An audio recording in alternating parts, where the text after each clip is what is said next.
ربی اشرح لی صدری ویسر لی امری واحلل عقدۃ من لسانی یفقہوا قولی۔ بسم اللہ الرحمن الرحیم۔ السلام علیکم جی بچوں، یہ اس وقت ہے آپ کا اسلامیات کا پیریڈ، تو اسلامیات کی آپ کاپیز لے آئیں۔ اور مجھ سے غلطی ہو گئی تھی، ہم نے جو غزوہ خیبر پڑھا تھا اس کے سوالات مجھ سے مس ہو گئے تھے، جو میں آپ کو نہیں کروا سکی، تو آج ہم کرنے جا رہے ہیں فتح خیبر کے سوالات۔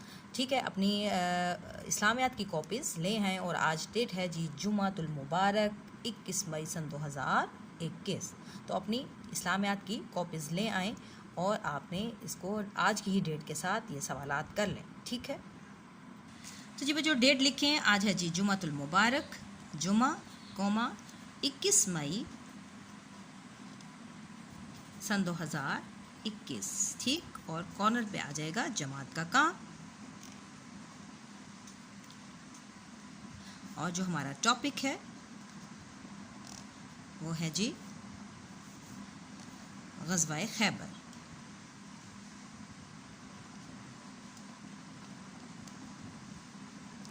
ٹھیک، اور اس میں ہم کرنے اب جا رہے ہیں سوالات کے جوابات، سوالوں کے جواب۔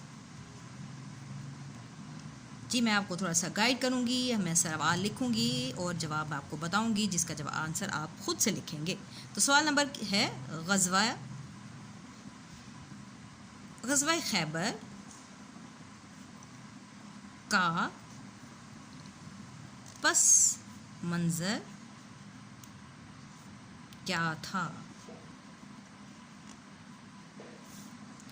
یعنی پس منظر سے مراد یہ جو غزوہ ہے، یعنی یہ جو جنگ ہے، یہ اس جنگ کا کیا مقصد تھا، یہ جنگ کیوں لڑی گئی، اس کے بارے میں ہم نے بتانا ہے۔ تو آئیں ہم کتاب میں دیکھتے ہیں کہ اس کا جواب کہاں پر موجود ہے۔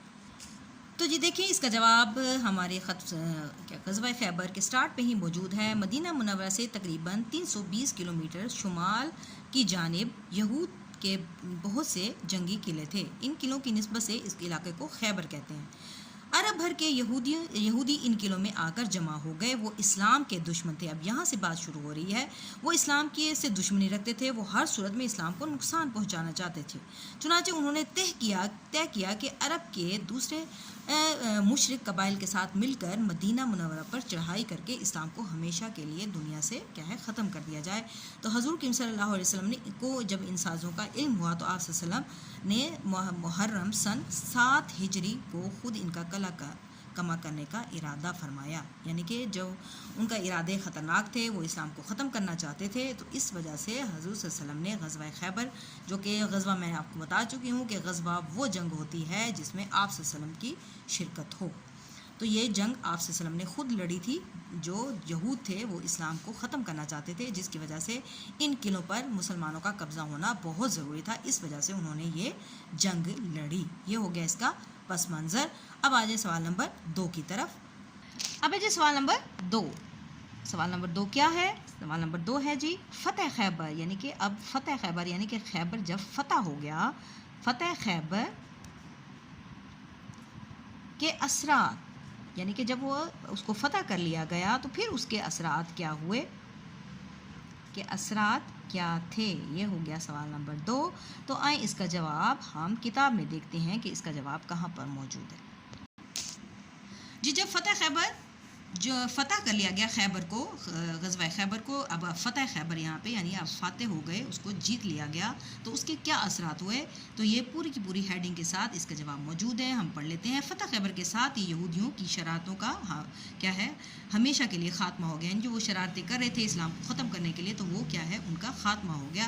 یہود کی شکست سے دوسرے کفار بالعموم کفار مکہ اور بالخصوص ہمیشہ کے لیے مایوس ہو گئے۔ یعنی کہ کفار جو تھے وہ جو بالخصوص خاص طور پر اور عام طور پر، یعنی وہ ہمیشہ کے لیے مایوس ہو گئے۔ فتح کے بعد، غزوہ خیبر کی فتح کے بعد جو ہے مشرکین یعنی جو یہودی تھے وہ ہمیشہ کے لیے مایوس ہو گئے۔ اس طرح خیبر بھی اسلامی سلطنت کا حصہ بن گیا، اور پھر کیا ہو گیا، مسلمانوں کی خوشحالی کا دور شروع ہو گیا۔ اور پھر کیا ہے، اگلے برس مسلمانوں نے مکہ مکرمہ یعنی کہ اس کے بعد یہ فتح خیبر کے بعد انہوں نے بعد میں کیا ہوا مکہ مکرمہ کو بھی فتح کر لیا، اور اس طرح شام کی طرف سے جو بھی کسی قسم کی جو حالات تھے ان کے جو خطرے تھے وہ بھی ہمیشہ کے لیے ٹل گئے، ختم ہو گئے۔ تو یہ فتح خیبر کے اثرات تھے، یعنی کہ اس کے بعد مسلمانوں کو کتنے فائدے ہوئے۔ یہ ہو گیا سوال نمبر 2۔ اب آ جائیں سوال نمبر 3 کی طرف۔ سوال نمبر 3 ہے جی، خیبر میں یہود کتنی تعداد میں جمع تھے؟ خیبر میں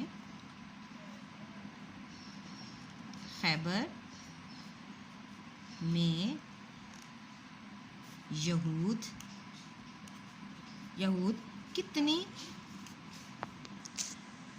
کتنی تعداد میں موجود تھے؟ آئیں اس کا جواب ہم کتاب میں ڈھونڈتے ہیں کہ خیبر میں یہودیوں کی کتنی تعداد تھی، وہ کتنی تعداد میں ان قلعوں میں مسلمانوں پر حملہ کرنے کے لیے آئے تھے۔ تو آئیں اس کا جواب دیکھتے ہیں کتاب میں سے۔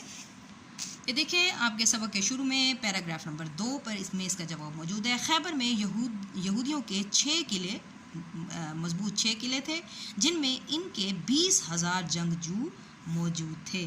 تو اس کا کیا جواب بنے گا کہ اس کا جواب ہم لکھیں گے 20,000 کی تعداد ہم نے دیکھ لی ہے۔ اب اس کا جواب کیا بنے گا؟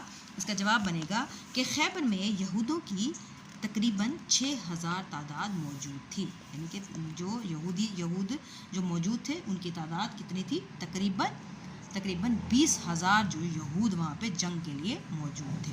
یہ ہو گیا ہمارا سوال نمبر 3۔ اب آ جائیں سوال نمبر 4 کی طرف، دیکھتے ہیں سوال نمبر ہمارا کیا ہے۔ سوال نمبر 4 ہے،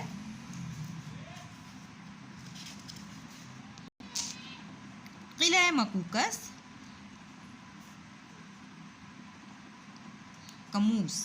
قلعہ قموس کس کے ہاتھوں فتح ہوا؟ کس کے ہاتھوں فتح ہوا؟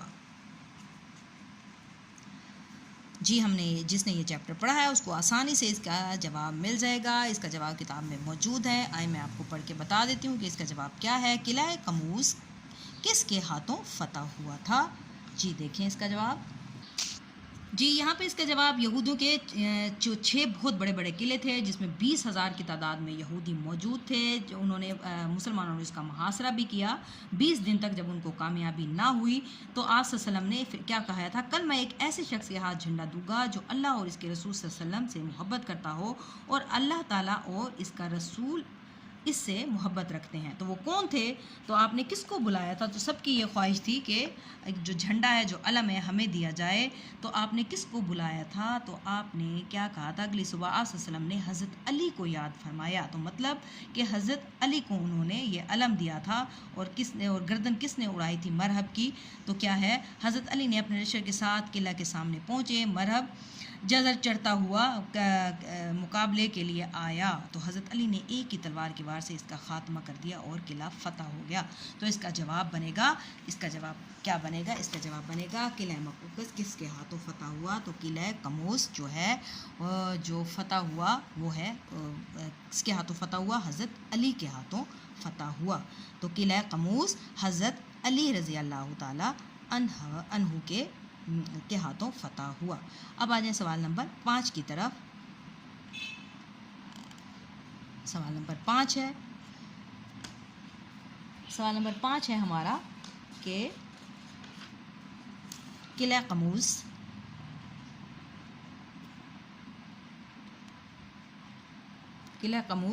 کے سردار کا کیا نام تھا؟ کہ سردار کا کیا نام تھا؟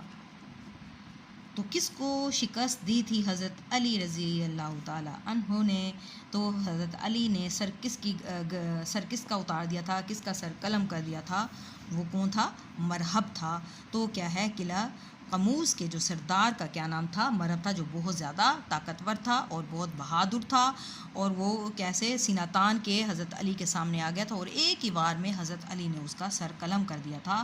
تو اس کا جواب کیا بنے گا؟ قلعہ قموس کے سردار کا نام مرہب تھا. تو یہ ہمارے ہو گئے ہیں جی سوالات مکمل. تو آپ اس کو اچھے طریقے سے یاد کر لیجیے گا.